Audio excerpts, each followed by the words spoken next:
하나님 말씀 봅니다. 하나님 말씀 열왕기상 11장 9절에서 13절까지 보겠습니다. 열왕기상 11장 9절에서 13절까지 같이 읽겠습니다. 솔로몬이 마음을 돌려 이스라엘의 하나님 여호와를 떠나므로 여호와께서 그에게 진노하시니라. 여호와께서 일찍이 2번이나 그에게 나타나시고 이 일에 대하여 명령하사 다른 신을 따르지 말라 하셨으나 그가 여호와의 명령을 지키지 않았으므로 여호와께서 솔로몬에게 말씀하시되 내게 이러한 일이 있었고 또 내가 내 언약과 내가 내게 명령한 법도를 지키지 아니하였으니 내가 반드시 이 나라를 내게서 빼앗아 내 신하에게 주리라. 그러나 내 아버지 다윗을 위하여 내 세대에는 이 일을 행하지 아니하고 내 아들의 손에서 빼앗으려니와 오직 내가 이 나라를 다 빼앗지 아니하고 내 종 다윗과 내가 택한 예루살렘을 위하여 한 지파를 내 아들에게 주리라 하셨더라. 아멘. 2주 만에 본문으로 돌아왔는데 앞에 1절에서 8절까지에서는 이방 여인들과의 그런 정략 결혼을 통해서 솔로몬 왕국이 이제 우상 숭배가 범람하게 된 내용을 살폈었습니다. 이제 오늘 본문에서는 이런 솔로몬의 타락에 대한 심판으로 하나님께서 그의 나라를 빼앗아서 그의 신하에게 주겠다라고 하는 심판을 예고하는 사실을 다루고 있습니다. 따라서 이스라엘 왕국이 분열된 것은 궁극적으로는 솔로몬의 신앙적인 변절에 대한 하나님의 진노하심의 결과였다라고 결론을 내릴 수가 있습니다. 그래서 9절은 하나님께서 솔로몬에 대해서 진노하신 이유를 밝히고 있는데 그 이유는 솔로몬이 마음을 돌이켰기 때문이다라고 밝히고 있습니다. 여기서 돌이켰다라고 하는 단어가 앞에 2절, 4절에서도 사용되고 있는데 이 단어는 이 도덕적인 측면에서 보자면 변절하다, 배신하다 이런 의미가 있습니다. 그리고 또 그 이외에도 실족하다, 또 미혹되다, 그릇되게 되다 이런 식으로 다양하게 번역될 수 있는 그런 단어입니다. 따라서 이 9절은 1차적으로는 솔로몬이 하나님을 배반하고 그 마음이 이방의 우상들에게로 기울여졌기 때문이다라고 하는 그런 이유를 밝히고 있으면서 또 동시에 솔로몬이 과거에 그런 지혜롭고 정말 스바 여왕이 그렇게 칭찬에 맞지 않았던 그런 성군으로서의 면모를 완전히 상실하고 온갖 그릇된 것을 향해 치우쳐 있다라고 하는 것을 묘사하는 그런 표현이라고 할 수가 있습니다. 그러면서 앞에 2절과 4절에서는 이 돌이키는 주체가 이방 여왕들이었던 것에 반해서 9절에서는 그 주체가 솔로몬 자신으로 표현되고 있습니다. 따라서 이것을 통해서 알 수 있는 것은 솔로몬이 처음에는 이방 왕비들의 우상숭배 유혹을 수동적으로 받는 그런 입장이었다면 점차 그가 능동적으로 그 자신이 여호와를 배신하고 있음을 드러내주고 있는 겁니다. 따라서 9절은 하나님이 솔로몬에게 분노하신 이유가 솔로몬이 한 번의 실수에 의한 것이 아니라 적극적이고 고의적으로 여호와를 떠났기 때문임을 보여주고 있는 겁니다. 이렇게 솔로몬이 여호와를 배반하고 그의 마음이 여호와를 떠나자 여호와 하나님께서 그에게 진노하십니다. 이런 하나님의 진노는 하나님의 백성이 마땅히 지켜야 될 언약을 어긴 것에 대한 언약을 어긴 그런 범죄에 대해서 발하시는 거룩한 분노입니다. 그리고 그 분노는 자기 백성을 향하신 하나님의 일관된 사랑, 그리고 자기 백성을 통해 마땅히 드러나야 될 하나님의 영광에 대한 열심 때문에 발하시는 그런 분노라고 할 수가 있습니다. 우리가 알다시피 솔로몬은 다윗과 바세바사에서 나왔던 왕이 서열로는 그가 한참 뒤에 있는 그런 존재였습니다. 그리고 그 존재 자체가 자신의 다윗의 죄를 떠올리게 하는 그런 존재였는데 하나님은 그에게 여호와의 사랑을 입은 자라고 하는 의미의 여디디아라고 하는 그런 이름을 주시기도 하시고 하나님이 전무후무하게 그렇게 그에게 그걸 왕위 오리시고 전무후무한 그런 지혜를 주시기도 하셨던 그런 특별한 은총과 사랑을 받았던 존재가 솔로몬인데 그 솔로몬이 여호와를 배반하게 된 것입니다. 따라서 이토록 하나님의 지극한 사랑을 받았던 솔로몬이 그런 은혜를 베푸신 하나님을 대신해서 하나님을 떠나고 우상에게로 돌이킨 것은 상상할 수조차 없는 그런 배은망덕의 결과다라고 말할 수가 있는 것이죠. 그런데 하나님께서 이렇게 솔로몬에게 진노하신 것은 그냥 갑자기 아무런 경고 없이 그렇게 심판을 예고하신 것이 아닙니다. 하나님은 그에게 2번이나 나타나셔서 그에게 이방신을 섬기지 말라고 경고를 하셨음에도 불구하고 솔로몬이 그렇게 하나님을 떠나고 우상을 숭배하게 된 것입니다. 우리가 알다시피 솔로몬이 기본 산당에서 1000번제를 드렸을 때 그리고 성전 건축과 왕궁 건축을 완공한 후에 그때도 하나님께서 꿈을 통해 그에게 나타나셔서 축복과 또 경고에 대한 경고를 주셨단 말이죠. 특별히 2번째 나타나셨을 때는 첫 번째보다 좀 더 강한 경고와 저주의 성격을 띠고 그렇게 경고를 하셨었습니다. 왜냐하면 솔로몬이 그 성전을 건축하고 왕궁을 건축하는 그런 이스라엘의 수건 사업을 완수하고 또 활발한 대외 무역과 이 외교 활동을 통해서 전무후무한 그런 경제적인 번영과 외교적인 그런 성과를 인한 그런 나라의 그런 평화를 누렸던 그런 때였기 때문에 그가 한껏 교만해질 수도 있는 그런 위기의 때이기도 했고 또 동시에 이방과의 그런 다양한 교역을 통해서 이방 숭배에 대한 그런 위험이 고조되는 그런 때였기 때문에 하나님은 첫 번째보다는 2번째 그렇게 경고를 더 바라셨던 겁니다. 이처럼 하나님께서는 2번이나 나타나셔서 축복과 더불어 경고의 말씀을 주셨음에도 불구하고 솔로몬은 하나님의 거듭된 말씀을 경시함으로써 이렇게 배교와 멸망의 길로 걸어가게 되었던 것입니다. 따라서 본문은 하나님이 거듭드는 경고에 민감하지 못했던 솔로몬의 영적인 상태를 드러내는 동시에 이런 솔로몬의 교만과 영적인 우매함은 하나님의 진노를 불러일으키기에 충분하다라고 하는 사실을 전달해주고 있는 겁니다. 어느 누구도 이런 식으로 이렇게 직접적으로 꿈을 통해서 하나님으로부터 이런 경고를 받고 이런 사례들이 그렇게 흔치 않단 말이죠. 하나님이 이렇게 2번이나 나타나셔서 우상숭배하지 말 것을 명령하셨지만 그는 결국 이 명령을 지키지 않습니다.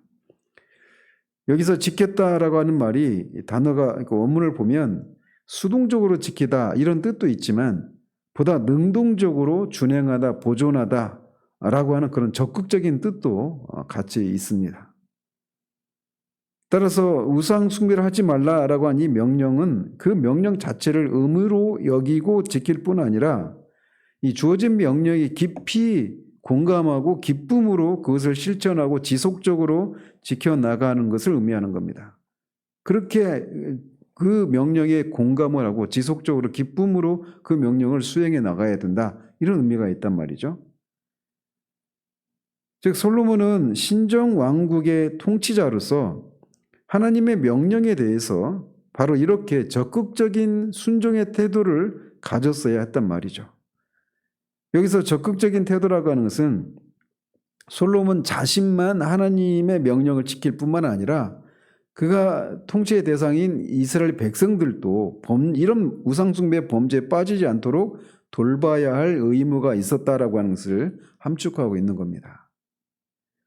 그러나 안타깝게도 솔로몬은 여호와로부터 마음을 돌려서 그 자신이 우상숭배의 범죄에 빠졌을 뿐만 아니라 더 나아가서 이방 여인들의 뜻에 따라서 우상을 위한 산당을 지음으로써 이스라엘 백성 전체가 우상숭배에 빠지는 빌미를 제공하고 맙니다.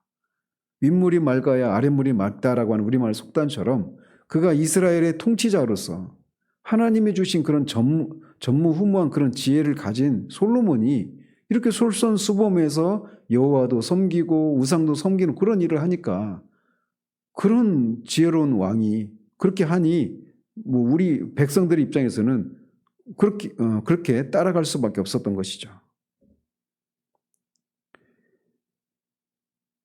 따라서 하나님께서 솔로몬을 책망하시고 그에게 징계를 내리신 것은 그가 개인의 자격으로 율법을 어긴 것에 대한 심판일 뿐만 아니라 본질적으로는 그가 신정왕국 이스라엘의 대표로서 자기에게 주어진 그런 직무와 책무를 어긴 것에 대한 그런 심판이다라고 할 수가 있는 겁니다.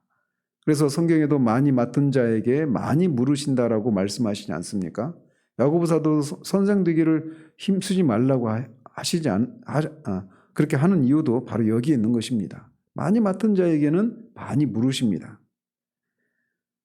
그런데 우리가 주의할 것은 솔로몬이 이렇게 여호와를 떠나서 우상에게로 그 마음을 돌이켰다라고 할 때 그가 여호와 하나님을 섬기지 않았느냐? 그건 아닙니다. 앞에 9장에도 나오는 것처럼 그는 1년에 3번씩 여호와께 그 절기에 번제를 드리고 그렇게 제사를 드리는 그런 여호와를 섬기는 일도 했습니다. 성전을 파괴하고 우상 숭배를 한 것이 아니라 성전에서는 여호와께 제사를 드리고 여호와를 섬기는 일도 하면서 또 동시에 우상 숭배도 했던 겁니다. 즉 종교 혼합주의 이것을 한 거예요. 그럼에도 불구하고 하나님은 여호와를 떠나서 우상에게로 돌이켰다 이렇게 평가를 하시는 것입니다. 그리고 솔로몬의 이런 신앙 행위는 앞으로 이스라엘의 모든 분열 왕국 시대에 계속해서 나타나고 있는 그런 모습입니다. 선지자를 통해서 하나님께서 그들을 책망하실 때마다 너희들이 나를 떠나서 이방인으로 떠났다 이렇게 평가하시지만 실제 내용에 들어가 보면 그들은 한 번도 여호와를 섬기는 일을 중단한 적이 없습니다. 여호와도 섬기고 이방의 우상도 섬기는 그런 종교 혼합적인 형태를 띄었던 것이죠. 그런데 이것은 하나님께 말할 수 없는 모독입니다. 하나님을 이방 신들과 같이 여러 신들 중에 하나로 그렇게 여기는 그런 것이기 때문에 이거는 하나님께는 말할 수 없는 신성 모독적인 그런 행위이기 때문에 하나님은 종교 혼합주의를 전적으로 우상 숭배만 하는 그런 것에 버금하는 그런 죄악으로 여기셨고 그 결과 1차적으로 솔로몬에게 이런 심판을 예고하시게 되는 것입니다. 그러면서 하나님은 2번이나 나타나셔서 우상 숭배에 대해서 경고하셨음에도 불구하고 솔로몬의 마음이 여호와를 떠나서 우상에게로 그렇게 향한 것은 2가지를 어긴 것이다라고 말씀하십니다. 하나는 여호와의 언약을 어긴 것이고 하나는 여호와의 법도를 어긴 것이다 이렇게 말씀하십니다. 여기서 말하는 그 언약은 1차적으로는 다윗 언약을 가리키죠. 그래서 다윗 언약을 솔로몬에게 상기시키면서 네가 너의 아버지 다윗처럼 그렇게 마음을 온전히 해서 내 길로 그렇게 행하게 되면 이 왕권을 영원히 그렇게 보존해 주시겠다 이렇게 약속하셨는데 그 다윗 언약을 솔로몬이 어기게 된 것이에요. 또 솔로몬의 범죄는 하나님의 법도를 어긴 것이다 이렇게 했는데 원문에 보면 법도들 이렇게 되어 있습니다. 즉 그래서 이것은 시내산에서 모세에게 주어진 그런 율법 전체를 가리킨 그것을 포함해서 이스라엘 백성들에게 내린 그 모든 명령들을 솔로몬이 어겼다 이렇게 말씀하고 있는 겁니다. 특별히 솔로몬은 우리가 앞에 10장에서 살폈던 것처럼 이스라엘 왕에게 금지했던 3가지가 있지 않습니까? 말을 많이 두지 말 것, 그리고 아내를 많이 두지 말 것, 은금을 축적하지 말 것. 이 3가지를 명령하셨는데 솔로몬은 이 3가지를 모두를 어겼습니다. 그것도 이방 여인을 많은 아내를 두지 말라라고 한 이 명령을 어긴 것 정도가 아니라 1000명이나 그런 처첩을 두었으니 어겨도 너무했죠. 그 결과 하나님은 솔로몬에게 징계를 선포하십니다. 그리고 그 징계 내용은 이 나라를 솔로몬에게서 빼앗아서 그의 신하에게 반드시 주시겠다라고 하는 것이었습니다. 즉 이것은 결국 통일 이스라엘 왕국이 솔로몬의 범죄로 인해서 북이스라엘과 남유다로 분열될 것을 예고하고 계신 것입니다. 한편 이렇게 하나님이 네 나라를 빼앗아서 신하에게 주겠다. 이런 심판에 대한 예고는 과거에 사무엘을 통해서 사울에게 하셨던 그 심판 예고를 상기시키는 그런 장면이라고 할 수가 있습니다. 사무엘은 자신의 찢어진 사울이 그 옷을 옷자락을 잡았을 때 옷자락이 찢어지지 않습니까? 그러면서 그것을 통해서 사울의 왕국이 다윗에게로 넘어갈 것을 사울에게 예고한 바가 있습니다. 따라서 당시 솔로몬은 이런 하나님의 심판 선언을 들을 때 과거 사울에게 선포했던 그 심판 예언을 상기하면서 자신의 죄를 회개하고 여호와께로 돌이켜야 마땅했습니다. 즉 하나님께서 솔로몬이 다스리던 그 나라를 찢기 이전에 솔로몬이 자신의 마음을 찢고 진심으로 회개하고 당시 만연한 그런 우상 숭배와 타락으로부터 돌이켜서 신정왕국 이스라엘을 하나님의 마음에 맞는 나라로 회복하는 일을 했어야 했어요. 그런 기회가 솔로몬에게 주어졌습니다. 회개할 수 있는 기회가 말이죠. 만약에 솔로몬이 그렇게 했다면 하나님은 긍휼과 자비가 풍성하신 분이시기 때문에 이 심판에 대한 예고를, 그 심판을 처리하시고 그 솔로몬의 왕위가 계속해서 이렇게 이어져 가도록 그런 일을 하셨을 것입니다. 그러나 불행하게도 솔로몬은 그런 기회가 주어졌음에도 불구하고 그것을 스스로 버리고 말았습니다. 그 결과 결국 통일왕국은 사울, 다윗, 솔로몬 이 3대에 그치고 말고 결국은 북이스라엘과 남유다로 쪼개지고 맙니다. 그러면서 하나님은 이렇게 이 나라를 빼앗아서 신하에게 주겠다라고 했지만 하나님은 그렇게 심판을 예고하시는 중에도 하나님이 긍휼을, 자비를 베푸십니다. 그것은 솔로몬의 아버지 다윗을 위해서 이런 일이 솔로몬 시대에는 일어나지 않고 그의 아들의 손에서 빼앗을 것이다 라고 말씀하시면서 솔로몬의 죄에 대한 심판을 유보하십니다. 그래서 나중에 히스기야 때도 마찬가지로 그렇게 드러나죠. 따라서 하나님께서 이렇게 긍휼을 베푸시는 이유는 솔로몬이 하나님 앞에 세운 이런 이전의 공로 때문이 아니라 솔로몬의 부친인 다윗의 신앙과 그와 맺은 언약 때문임을 밝히고 있습니다. 이처럼 하나님은 인간의 폐역에도 불구하고 끝까지 자비와 사랑을 나타내시고 당신이 계획하신 구속 역사를 그렇게 면면히 이어가시는 하나님이심을 여기서도 볼 수가 있습니다. 사실상 솔로몬의 범죄는 그렇게 하나님으로부터 그 특별한 은총과 특별한 그런 특권을 누렸던 솔로몬이 범한 그 죄, 더더군다나 솔로몬 우리가 알다시피 잠언도 3,000개의 잠언을 짓고 전도서도 짓고 아가서도 썼던 그런 하나님의 사람 아닙니까? 근데 그런 그가 그런 큰 은혜를 받았음에도 불구하고 이렇게 하나님 여호와를 경외하는 것이 지혜의 근본이다라고 하는 이런 그 잠언을 지었던 그가 결국은 이런 죄를 저질렀기 때문에 그것이 괘씸해서라도 이 심판이 솔로몬 당대에 이루어져야 하지 않겠습니까? 그럼에도 불구하고 하나님은 심판을 유보하십니다. 하나님이 정말 얼마나 오래 참으시는 분이신가라고 하는 것을 여기서도 우리가 볼 수가 있는 것이죠. 이에 대해서 하나님은 솔로몬의 아들 때 나라를 이렇게 빼앗을 때에도 이스라엘을 다 빼앗아서 그의 신하에게 주는 것이 아니라 하나님의 종 다윗과 하나님이 택한 예루살렘을 위해서 한 지파를 솔로몬의 아들에게 주시겠다라고 약속하십니다.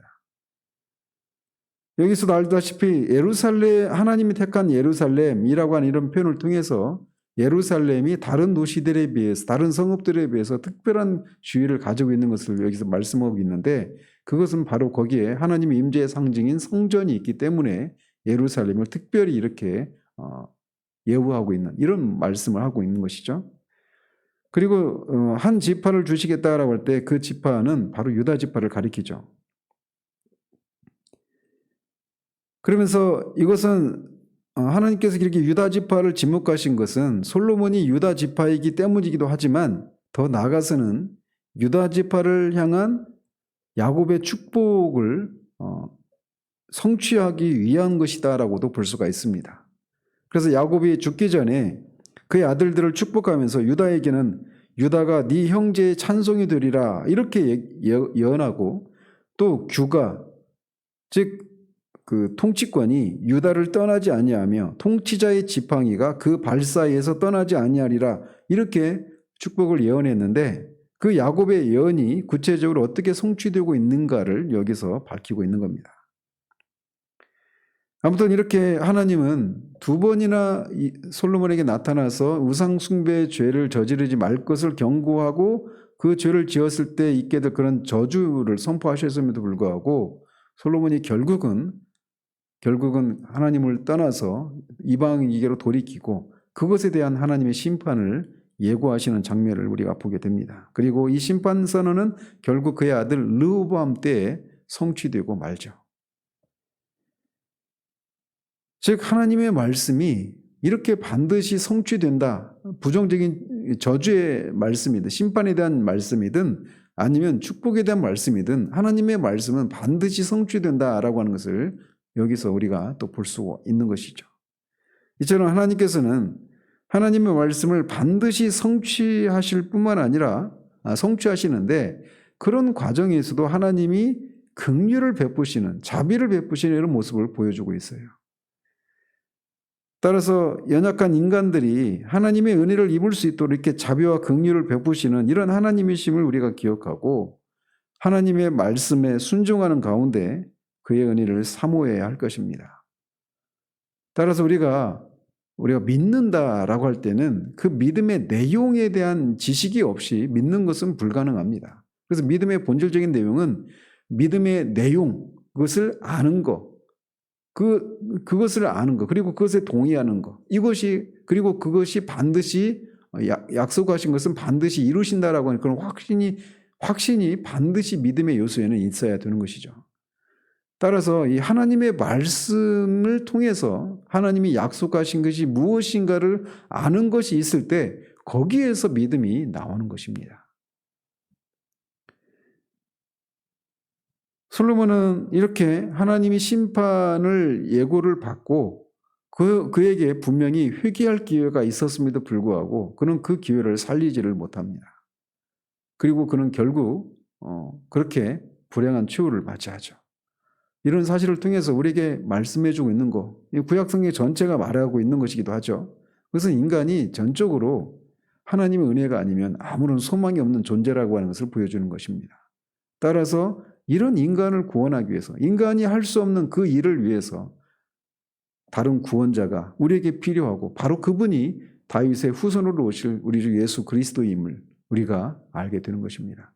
그 일을 위해서 하나님이 이렇게 이스라엘 전체, 이 오랜 이스라엘의 역사, 이 1000년이 넘는 그 세월 동안의 왕정 역사를 통해서 이스라엘이 결국은 실패했고, 그런 실패에도 불구하고 하나님이 그들을 완전히 진멸하지 않고 그를 통해서 구원자가 오게 하신 것은 하나님이 다윗에게 하신 그 약속을 성취하기 위함이다라고 하는, 언약에 성실하신 하나님이 이 구속 역사를 이루셨다라고 하는 것을 우리에게 말해주고 있는 겁니다. 그 하나님이 그 다윗의 후손으로 오신 예수 그리스도께서 하신 일을 믿고 그것을 바라보는 자들, 그것을 의지하는 자들에게 하나님이 죄사함과 의롭다 하심을 주실 뿐만 아니라 하나님 나라의 상속자로 여겨주시고 그를 그렇게 하나님의 자녀 삼아주신다라고 하는 그 약속을 믿을 때 그 약속은 실제로 우리의 것이 된다라고 하는 것을 우리가 이렇게 약속에 성실하신 하나님을 통해서 우리가 그것을 확신할 수가 있는 겁니다. 오늘도 우리에게 주어져 있는 그런 약속을 기억하면서 십자가에서 이루신 그 일들을 기억하고 우리에게 열려져 있는 삶의 가능성들을 우리가 믿음으로 그렇게 순종해 나가는 것을 통해 하나님을 기쁘시게 해드리는 그런 한 날이 되기를 우리 주님의 이름으로 축원드립니다. 기도하겠습니다. 하나님 아버지, 오늘 이렇게 솔로몬에게 남들이 누리지 못했던 이 큰 특권과 사랑을 입은 솔로몬이 결국은 여호와에게서 마음이 떠나 우상에게로 돌이키고 그 결과 하나님이 그에게 진노하셔서 심판을 예고하시는 장면을 살펴보았습니다. 그렇게 뛰어난 솔로몬도, 그런 큰 특권을 누린 솔로몬도 결국은 이렇게 하나님부터 심판을 받게 되는 이런 모습을 통해 정말 모든 사람이 죄를 범해서 하나님의 영광이 이를 자가 없고 의인은 없나니 하나도 없다라고 하는 이 하나님의 말씀을 우리가 참으로 그렇습니다라고 인정할 수밖에 없는 모습을 또 보게 됩니다. 그런 인간을 위해서, 그런 죄인들을 위해서 하나님이 오래 참으시고 하나님이 다윗에게 약속하신 것을 이루시기 위해서 우리 주 예수 그리스도를 이 땅에 보내시고 그를 통해 할 수 없는 우리를 위해서 구원 역사를 이루시고 그것을 알게 하신 은혜를 인하여 주님 앞에 감사를 드립니다. 오늘 또 우리에게 주어진 이 한 날 동안 우리가 하나님의 약속을 기억하고 하나님의 약속을 붙들고 그렇게 순종의 길을 따라 행함으로 말미암아 하나님의 마음에 시원함을 드리는 그런 우리들 될 수 있도록 이 하루도 붙들어 주시기를 원합니다. 예수 그리스도 이름으로 기도합니다. 아멘.